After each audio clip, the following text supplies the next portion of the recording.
교회의 부흥을 사모하며 기도하고 계십니까?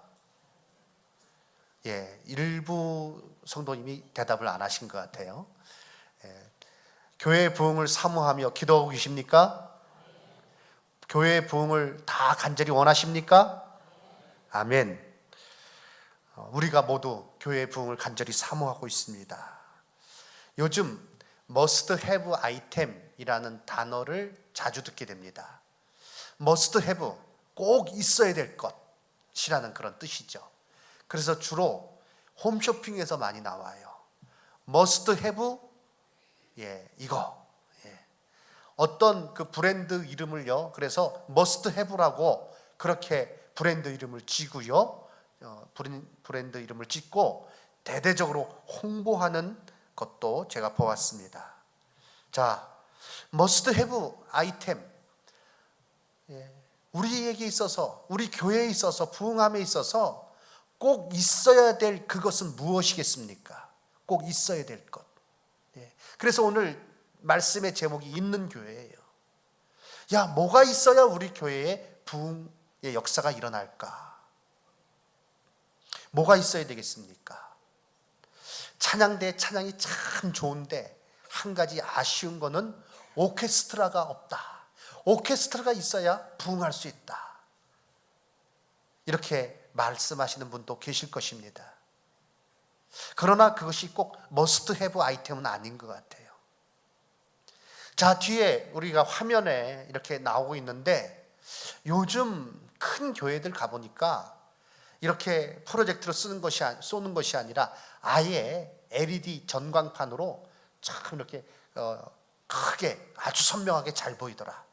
야, 이게 뒤에 우리 교회 LED 전광판이 있어야, 그래야 우리 교회가 부흥할 수 있다. 맞습니까? 그것도 must have 아이템은 아닌 것 같습니다. 목사님, 주차장 오면서요, 이 구두가 돌에 채이고 그래서 구두에 기스가 나고, 다른 교회 가보니까 교회 마당이 아스콘 포장이 쫙 돼 있어가지고 얼마나 정돈되고, 그리고 애들도 거기서 뛰어놀고, 그게 참 너무 좋은데 우리 교회 꼭 부흥을 위해서 아스콘 포장이 주차장 꼭 돼야 되겠습니다. 이렇게 말할 수도 있을 거예요. 그러나 그것도 must have 아이템은 아닌 것 같습니다. 무엇이겠습니까? 우리 교회가, 우리 영광교회가 부흥함에 있어서 반드시 필요한 그 무엇은 과연 어떤 것입니까? 하나님께서 우리에게 이렇게 좋은 예배당을 허락해 주셨어요. 우리는 이곳에서 너무나 감사하게 예배를 드리고 있습니다. 그러나 이 예배당도 must have 아이템이라고는 볼 수 없어요. 우리가 여기서 예배드리며 감사하고 이것을 활용해서 우리가 참으로 주님의 주신 사명 잘 감당해야 되지만, 그러나 정말 중요한 것, 우리 교회가 부흥하기 위해서 꼭 있어야 될 것, 그것은 과연 무엇입니까? 오늘 말씀 31절 말씀을 보니, 그리하여 온 유대와 갈릴리와 사마리아 교회가 평안하여 든든히 서가고 주를 경외함과 성령의 위로로 진행하여 수가 더 많아지더라. 든든하였다. 교회가 든든하고 평안하였다. 그리고 수가 더 많아졌다. 우리 교회가 이와 같은 교회 되기를 저는 간절히 바라고 있습니다. 우리 모든 성도님들도 이와 같은 우리 교회가 되기를 다 사모하고 계신 줄 압니다. 그러기 위해서는 오늘 우리가 이 말씀을 통해서 반드시 있어야 될 그 무엇, 교회가 부흥함에 있어서 있어야 될 그 무엇이 어떤 것인지 우리가 살펴봐야 될 것이고, 그것을 알아야 될 것이고, 그것을 추구해야 될 것이고, 그 가운데 우리 교회가 크게 부흥하는 교회가 될 줄 믿습니다. 첫 번째, 오늘 본 말씀을 통해서 깨닫는 것 무엇입니까? 무엇이 있는 교회가 부흥합니까? 한번 따라해 주시기 바랍니다. 주를 경외함과 성령의 위로가 있는 교회. 아멘. 주를 경외함과 성령의 위로가 있는 교회가 부흥하는 교회가 될 줄 믿습니다. 오늘 31절 말씀에 그것이 나와 있습니다. 이 31절을 풀어서 번역을 한다면 이렇게 번역할 수 있습니다. 유대, 갈릴리, 사마리아 전역의 교회들은 평화의 시기를 누렸다. 힘을 얻고 성령의 격려를 받았으며 하나님을 경외함 속에 교회의 수가 불어났다. 평화의 시기를 누렸대요. 그런데 실제적으로 역사적으로 보면 고난의 본격적인 고난이 시작된 때가 이때입니다. 본격적으로 박해가 시작된 때가 이때예요. 그렇지만 오늘 성경에서는요, 평화의 시기를 누렸다라고 말하고 있습니다. 평화의 그런 어떤 시기를 그들이 즐거워했다라는 말인 것입니다. 교회의 평안의 시기는요, 핍박이 없고 아무런 무슨 바람도 불지 않고 그것이 평안의 시기가 아니라 밖으로는 핍박이 있고 여러 가지 괴로움이 많이 있지만 그러나 성령께서 주시는 위로와 성령께서 주시는 격려가 그들 가운데, 우리 가운데 넘치는 가운데 우리가 하나님 바라보면 하늘로부터 내리는 평안이 우리 가운데 있으면 우리 교회는 평안의 시대를 지내는 줄로 믿습니다. 사마리아 그리고 유다의 갈릴리 교회가 그러하였다는 것입니다. 그런데 그 교회의 특징에 대해서 말씀하시기를 주를 경외함과 성령의 위로로라고 말씀하고 있습니다. 주를 경외함이 있는 교회, 성령의 위로가 있는 교회가 바로 사마리아 교회고 유대에 있는 교회고 또한 갈릴리에 있는 그 교회들, 초대교회 이 그리스도인 공동체가 이와 같은 것이 있었기에 그들이 평안을 누리고 그들이 더 많은 숫자가 그들 가운데 모였다는 것입니다. 그들 가운데 숫자적인 부흥도 있던 것입니다. 사랑하는 성도 여러분, 하나님을 경외함이, 주를 경외함이 그들에게 있었습니다. 그들에게 참된 예배가 있었다는 거예요. 오늘 우리가 드리는 예배는 무엇입니까? 참된 예배는 무엇입니까? 좋은 교회당에서 좋은 음향 시스템을 가지고 그리고 실력 있는 어떤 그런 전공자들이 찬양을 하고 특성을 하고 그런 가운데 좋은 그런 모든 여건이 에어컨디션도 잘 작동이 돼가지고 시원한 가운데 드리는 예배가 참된 예배인가? 예배의 본질은 무엇입니까? 오늘 우리가 예배 드리는데요, 착각하지 말아야 될 것은 우리끼리만 모여서 드리는 예배라고 생각하는 것, 그런 착각을 하지 말아야 됩니다. 예배는 살아계신 하나님 앞에 드리는 것이요, 하나님의 임재 가운데서 우리가 예배 드리는 것이요, 하나님 앞에 우리가 엎드리고 그 말 단어 그대로 예를 갖춰서 절하는 것, 하나님 앞에 온전한 경외함으로 하나님을 향한 온전한 마음으로 우리가 드리는 것이 예배인 줄로 믿습니다. 그것이 참된 예배인 것입니다. 주를 경외하는 마음이 그들에게 있었습니다. 하나님을 경외하는 마음으로 그들은 참된 예배를 드렸습니다. 하나님께 영광을 돌렸습니다. 하나님께서 그와 같은 예배자들을 찾으시는 것이요, 하나님께서 그들을 기뻐하시는 것입니다. 오늘 우리가 하나님을 기쁘시게 하는 그런 믿음을 가지고 예배 드리는 자가 되어야 될 줄로 믿습니다. 히브리서 11장 6절 말씀, 믿음이 없이는 하나님을 기쁘시게 할 수 없다라고 말씀하고 있습니다. 기쁘시게 하지 못하나니 하나님께 나아가는 자는 반드시 그가 계신 것과 또한 자기를 찾는 자들에게 상 주시는 이심을 믿어야 할지니라 말씀하셨습니다. 하나님, 살아계신 하나님, 지금도 우리의 예배를 지켜보고 계신 하나님, 그리고 우리의 예배를 받으시는 하나님, 그 하나님을 향한 믿음을 가지고 하나님께서 내게 복을 주셔서 그 은혜 가운데 내가 살 수 있는 것을 고백하며 참된 예배자로 하나님 앞에 나아가는 우리 성도님들 되시기를 주님의 이름으로 축원합니다. 그리고 그들에게 성령의 격려가 있었다는 것입니다. 그러니까 그들은 핍박 가운데서도 평안의 시기를 누렸습니다. 성령의 위로하심, 성령의 격려, 사람의 위로도 큰 힘이 되죠. 어렵고 힘들 때 누가 와가지고요, 야 힘내, 야 너 걱정하지 마라, 내가 너를 도와줄게, 여러분이 지금 참 경제적으로 어려운 그런 때를 보내고 있는데 아주 부자 친구가 와가지고요, 탁 손을 잡아주면서 걱정하지 마라, 내가 널 도와줄게, 그러니까 힘내. 그러면 막 힘이 벌떡 날 거예요. 그래? 야, 네가 그 말 해주니까, 그리고 네가 실제적으로 날 도와줄 걸 내가 확실히 하니까, 야, 내가 이제 절망하지 않는다, 힘을 낸다, 이렇게 얘기하게 되겠죠.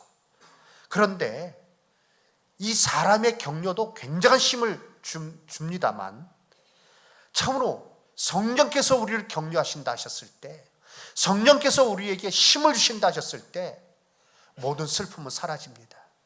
모든 근심과 걱정은 사라지게 될 것입니다. 성령의 위로와 성령의 격려가 있는 교회, 그 가운데 그들은 평안의 시대를 누렸고 평안을 누리게 되었고요, 그 수는 점점 불어났습니다. 어떻게 그들은 성령의 격려를 받았을까요? 초대교회의 시작은요, 약속하신 성령을 기다리며 기도에 힘쓰는 가운데 각 사람 위에 성령이 임하시고, 그러므로 말미암아 그들은요, 그 어려운 가운데서도 담대히 예수 그리스도의 증인으로 삶을 살았습니다. 사랑하는 성도 여러분, 우리가요, 우리의 힘으로, 그냥 우리의 어떤 의지로 신앙생활 한다고 했을 때 이것만큼 쉽는 것 없어요. 우리가 신앙생활 제대로 할 수 있는 그 길은 다른 데 있지 않습니다. 우리의 모든 연약함을 내놓고 하나님 앞에 기도하시기 바랍니다. 주여, 나에게 힘을 주시옵소서. 성령님, 나를 위로하여 주세요. 성령님, 나에게 능력을 주세요. 우리가 간구하는 가운데 하늘로부터 은혜가 우리에게 임하게 될 것이요, 그 은혜가 우리에게 임하는 가운데 우리는 세상의 그 누구보다도 강력한 그런 힘으로 용기를 가지고 성령의 은혜 가운데 모든 환경과 여건을 뛰어넘고 하나님 앞에 나아가는, 하나님의 뜻 가운데 살아가는 주의 백성 될 줄로 믿습니다.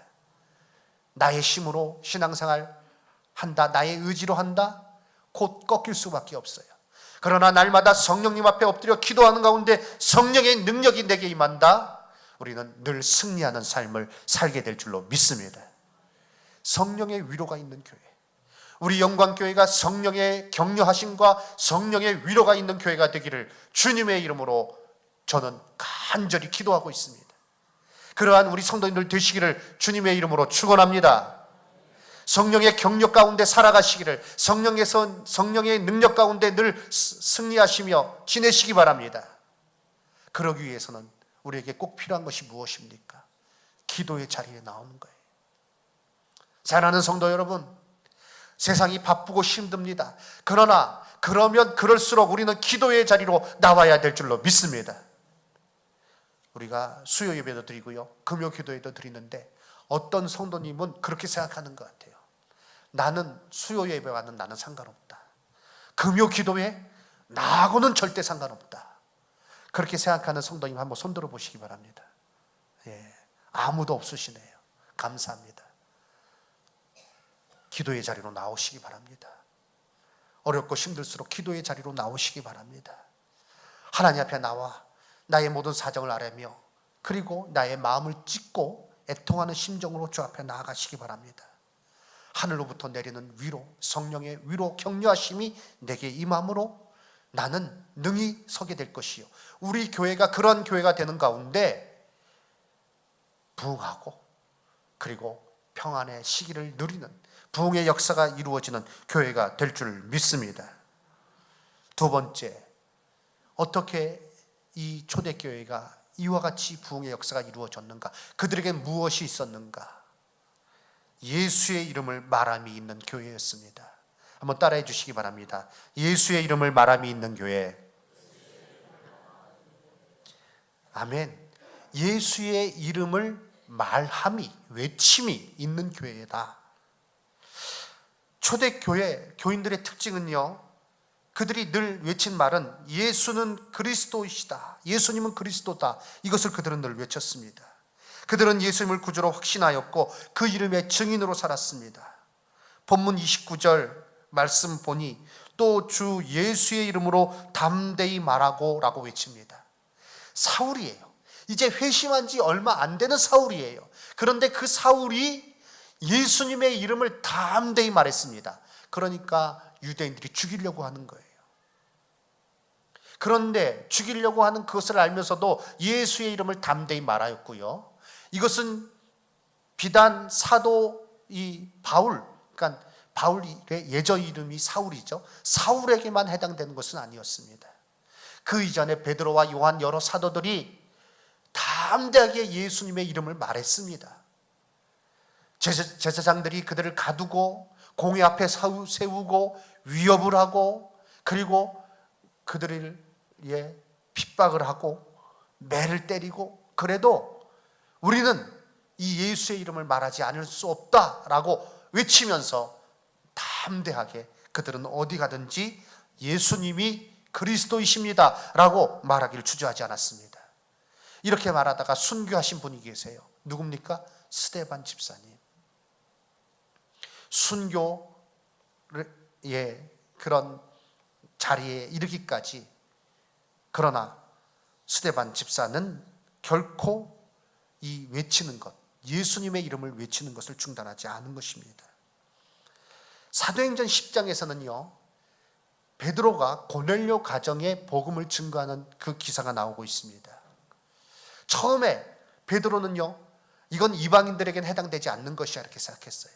그런데 성령께서 이방인 고넬료 가정에 복음을 증거하라고 강권적으로 역사하실 때 베드로는 이와 같이 성령께서 인도하시는 가운데 내가 생각하는 것, 내가 여태까지 주장했던 것, 그걸 계속 내가 가지고 있지 않겠다. 그것을 다 깨쳐버리고 고넬료와 그 식구들에게 세례를 베풉니다. 무엇인가 하면 자기가 가지고 있던 기존의 생각도 다 깨쳐버린 거예요. 무엇을 하기 위해서요? 복음 증거하는 일에 예수님께서 명하시니 복음 증거하는 일을 위해서 그것을 다 깨치고 고넬료 가정에 복음을 증거하고 세례를 베푼 것입니다. 사도들, 여러 명의 사도들, 회심한 이 사울, 예수님의 이름의 능력을 알고 그 이름을 말함에 있어서 제한도 두려움도 없었습니다. 그렇습니다. 우리 교회가 부흥하려면, 우리 교회의 부흥의 역사가 이루어지려면 우리 안에 예수님의 이름을 믿는 믿음의 고백들이 있어야겠죠. 예수님은 우리의 구주십니다. 예수님이 찬양합니다. 예수님이 영광 받으시옵소서. 이것이 우리 안에 충만하게 있어야 됩니다. 그런데 여기에서만 충만하면 안 된다는 것입니다. 교회 안에서는 예수님의 이름이 높아요. 교회 안에서는 찬양이, 예수님의 이름을 찬양하는 것이 높아요. 예수님 찬양, 예수님 찬양. 박수치며 찬양하고, 예수의 이름은 세상의 소망이요, 예수의 이름은, 크게 찬양하고. 그런데 교회 안에서 그 이름을 말하고 입을 딱 다물고 교회 밖으로 나가요. 나가서는 한마디도 예수님의 이름을 증거하지 않는다. 뭔가 잘못된 것 아니겠습니까? 예수님께서 말씀하시기를, 명하시기를, 너희는 온 천하에 다니며 만민에게 복음을 증거하라 라고 말씀하셨습니다. 예수님의 이름을 말하라는 거예요. 이 초대교회의 특징을 보시기 바랍니다. 예수의 이름을 그냥 그 교회 안에서만 웅얼웅얼 대고 있지 않았어요. 나가서 핍박을 하고 이 이름을 절대로 말하지 말아라 위협을 하고 별별 그런 방해가 많았지만 그들은 목숨 내놓고 예수의 이름을 말함이 그들에게 있었다는 것입니다. 우리 여기 계신 모든 성도님들이 우리가 예배 시간에, 우리가 교회 안에서 예수님의 이름을 찬양할 뿐 아니라 그 이름을 우리가 높일 뿐 아니라 나가서도 예수 그리스도의 이름을 전하는, 그 이름을 말하는 우리 성도님들 다 되시기를 주님의 이름으로 축원합니다. 예수님의 이름은 교회 안에서만 외쳐져야 될 이름이 아니에요. 예수님의 이름은 생명의 이름입니다. 예수님의 이름은 소망의 이름입니다. 그러므로 생명 없는 자들에게, 소망 없는 자들에게 예수님의 이름을 우리가 전해주어야 되고 그들로 생명을 얻고 참 소망 가운데 살아가도록 우리는 그 이름을 외쳐야 될 줄로 믿습니다. 얼마 전에 대통령 선거할 때 보니까요, 그 대통령의 후보 지지자들, 유세하는 사람들이죠. 가는 곳마다 연호를 하더라고요. 그래서 문 누구, 문 누구, 문 누구 계속 외쳐요. 또 여기서는 안 누구, 안 것이기, 안 누구 누구 누구. 또 어디서는 또 다른 사람 이름을 외치고요. 이렇게 외칩니다. 그냥 그 이름을 계속 외쳐요. 그 사람들은요, 돈 받고 운동하는 성무원들이에요. 그래도 얼마나 열심히 하는지 몰라요.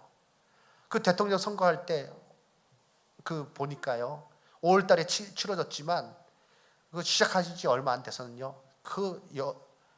봄에요, 새벽에는 굉장히 춥더라고요. 그런데 그 추운 새벽에 새벽기도 끝나고 제가 집으로 가다 보니까 7시 정도 됐는데 그때부터 나와가지고요, 쭉 서가지고 다니는 차도 별로 없어요. 그런데 인사를 90도 그냥 꺾어가지고 허리가 꺾어질 것 같아요. 그래서 쭉 하면서 누구 그냥 연호를 하고 그냥 나오는 음악에 따라서 춤을 추고. 우리가 예수의 이름을 말하는, 예수의 이름을 말함이 있는 교회가 바로 부흥하는 교회예요. 그것이 바로 우리 교회의 모습이어야 할 것입니다. 예수의 이름을 말함이 있는 교회였습니다. 마지막으로 세 번째, 그들에게 무엇이 있었는가? 이 부흥하는 교회에 무엇이 있었는가? 따라서 읽어주시기 바랍니다. 바나바가 있는 교회, 바나바가 있는 교회. 아멘. 이게 무슨 말인가? 사도행전 9장은요, 교회사에 있어서 하나의 큰 획이 그어지는 사건이 나오는 장입니다. 바로 사울의 회심입니다. 사울은 유대인 중 유대인으로서 처음 기독교를 핍박하는 일에 열심을 낸 사람입니다. 스데반 집사가 순교할 때 앞장선 사람 중에 하나였어요. 그러나 다메섹으로 기독교인들을 잡으러 가는 그 길 가다가 다메섹 도상에서 예수님을 만납니다. 예수님의 부름을 받습니다. 그리고 예수님께서 참 구원자이심을 거기서 그는 깨닫고 예수님을 영접합니다. 그리고 나서 예수님을 전하는데 목숨도 아끼지 아니하는 일꾼이 되었습니다. 유대인들에게는요, 눈에 가시 같은 거예요. 아니, 그렇게 기독교인들을 잡으러 다니고 열심 낸다고 하더니 어느 순간 180도 확 바뀌어서 예수님에 대해서 증거하고 예수는 그리스도라고 그 열심을 가지고 하니까, 이거 유대인들에게 있어서 사울은 이게 아주 나쁜 놈 중에 최고로 나쁜 놈이에요. 그러니까 죽이려고 하는 거예요. 그렇지만 사울은 예수님을 외치는 일, 예수님의 이름을 말하는 일을 중단하지 않습니다.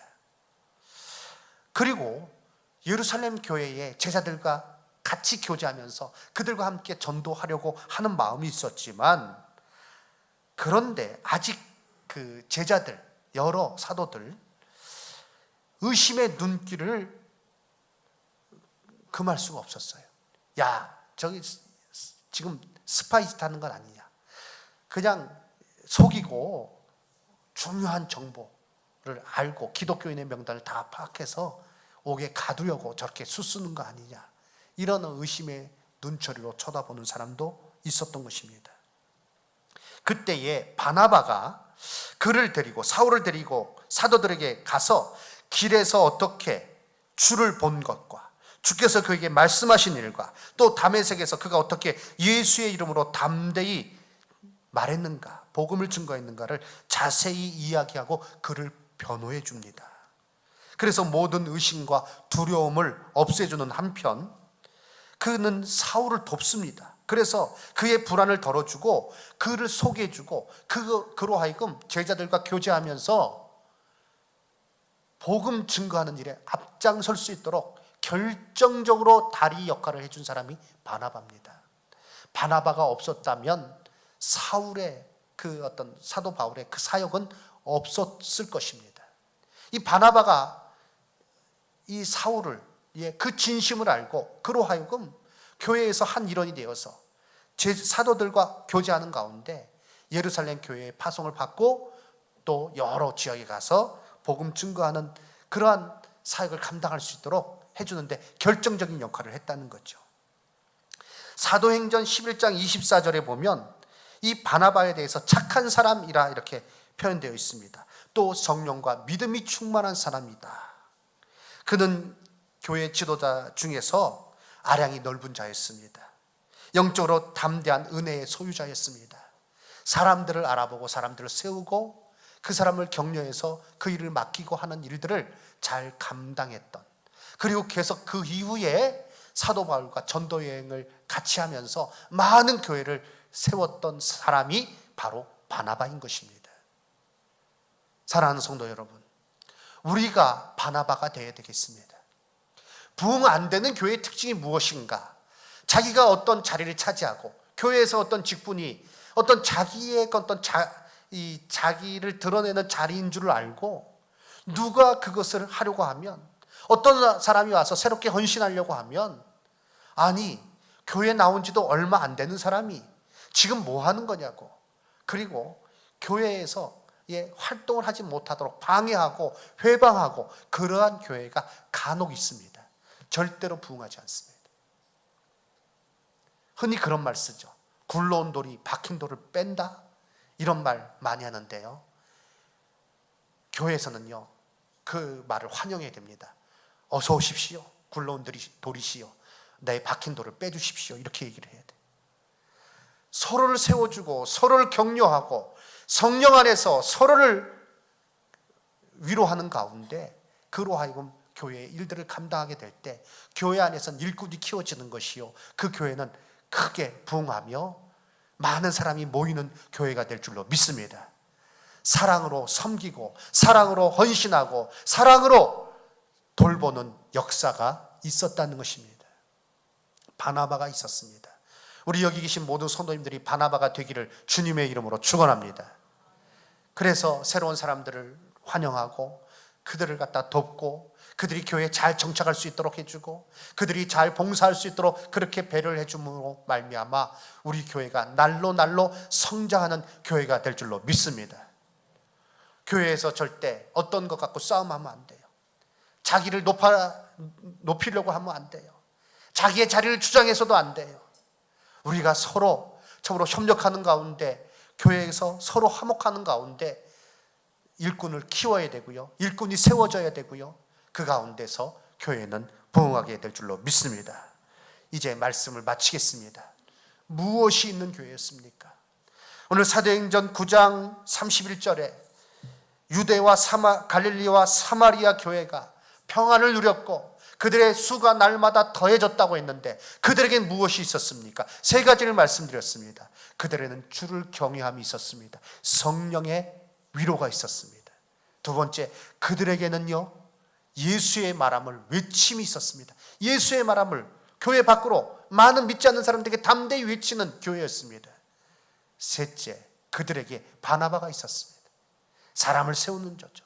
하나님께서는요 사람을 통해서 그 역사를 이루십니다.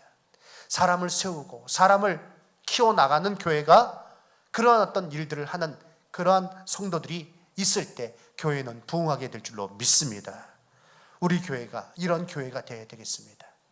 자, 한번 따라해 주시기 바랍니다. 우리 교회 있는 교회가 되어야 되겠습니다. 무엇이 있어야겠습니까? 세 가지를 말씀드렸습니다. 이것을 꼭 기억하고 이것을 위해서 기도하시고요. 제가 금요 기도회 때 어떤 때 보면 오늘 이제 엊그제도 금요 기도회 때 이렇게 보니까 성도님들이 이렇게 오셔서 기도하는데 얼마나 귀한지 모르겠어요. 그런데 마음 한편에 또 안타까운 것은 피치 못할 사정으로 못 나오는 분도 계세요. 여러 가지 사정 때문에 못 나오시는 분도 계세요. 그렇지만 금요일 저녁 그냥 TV 앞에 앉아서 기도의 자리로 나오지 아니하고 그냥 머물러 있는 분도 계세요. 안타까운 생각이 들었습니다. 우리가 기도의 자리로 나와야 되고요, 우리가 열심을 내야 되고 마지막 시대가 되었습니다. 하나님 앞에 기도하고 성령의 위로와 능력 가운데 우리가 충성을 다하는 가운데, 사명을 다하는 가운데 우리 교회 부흥의 역사가 이루어지게 될 줄로 믿습니다. 이러한 교회 되기 위해서 우리 모든 성도들이 합력해 주시기를 주님의 이름으로 부탁드립니다.